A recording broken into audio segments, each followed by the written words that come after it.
Présentes dans toute la chaîne de valeur agricole, les femmes représentent plus de 50% de la main-d'œuvre du secteur. Une contribution importante que revendique la femme du secteur agricole aujourd'hui. Dans les prises de décision concernant le milieu agricole, il faut compter avec la femme. Nous sommes importants, nous sommes des actrices majeures et nous voulons vraiment donner notre opinion dans toute la chaîne de valeur. Dans cette optique, plusieurs actions ont été initiées par le gouvernement pour soutenir la cause de la femme du secteur agricole. Il s'agit entre autres du partenariat avec ONU Femmes qui a permis d'obtenir la certification du carité ivoirien et la mise en œuvre de projets. ONU Femmes a appuyé la formulation du programme d'AgriFed. Ce programme entend soutenir l'autonomisation économique des femmes rurales de Côte d'Ivoire dans les chaînes de valeur agricoles. Ce programme se veut également être une contribution à la politique sociale du gouvernement à l'endroit des femmes dans le secteur agricole et en milieu rural. Pour marquer ces acquis, une journée a été initiée par le ministère de l'Agriculture et du Développement rural et celui de la femme, de la famille et de l'enfant. Cette journée a pour but de mettre un point d'honneur sur le rôle de la femme dans le secteur agricole. Les femmes exerçant dans le secteur agricole sont d'une importance capitale dans l'économie de notre pays et assurent 60 à 80% de la production alimentaire. Pour le ministre de l'Agriculture, cette initiative va permettre de trouver des solutions pour des femmes plus influentes dans le secteur agricole.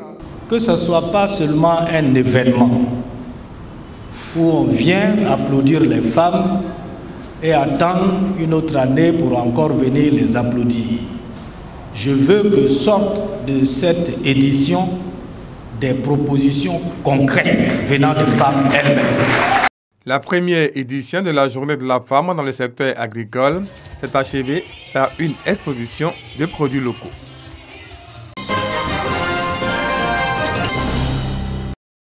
La Côte d'Ivoire dispose d'une biodiversité rare. On dénombre 14 parcs et réserves naturelles, dont 2 sont classés réserves de la biosphère, 3 sont des sites naturels du patrimoine mondial.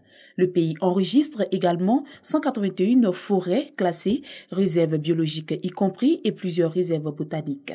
Elle dispose aussi de 712 espèces d'oiseaux et 134 espèces de reptiles, plus de 4800 espèces de flore forestière africaine. Malgré ses attraits touristiques naturels, l'écotourisme en Côte d'Ivoire a du mal à décoller. Les structures étatiques en charge de la conservation font beaucoup d'efforts en matière de conservation, mais l'écotourisme reste encore embryonnaire parce que c'est une forme qui n'est pas encore connue par les nationaux. C'est de permettre aux Ivoiriens de connaître ce que nous avons de rare en ce qui concerne les espèces floristiques fauniques et visiter ces sites. Le parc national de Taï, c'est une curiosité, l'une des dernières forêts primitives.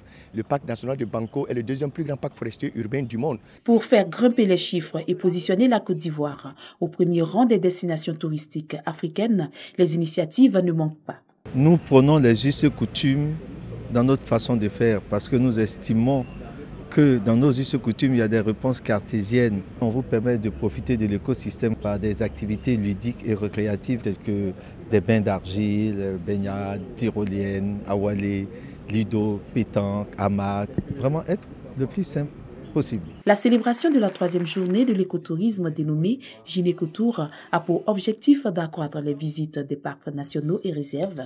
Pour marquer cette journée, une randonnée pédestre a été organisée au sein du parc national d'Azani dans le département de Grand Laou.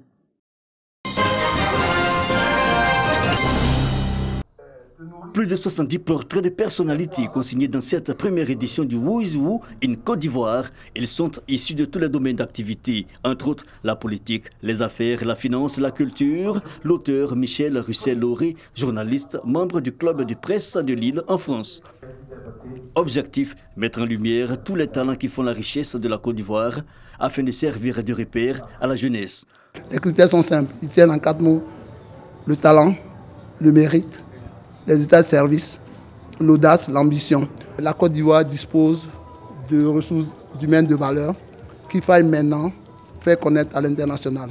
Plus qu'un simple répertoire, cette publication annuelle se met au-dessus des clivages politiques et religieux et envisage de rassembler les Ivoiriens autour d'un idéal commun parmi les participants des entrants dans le Who is Who 2019.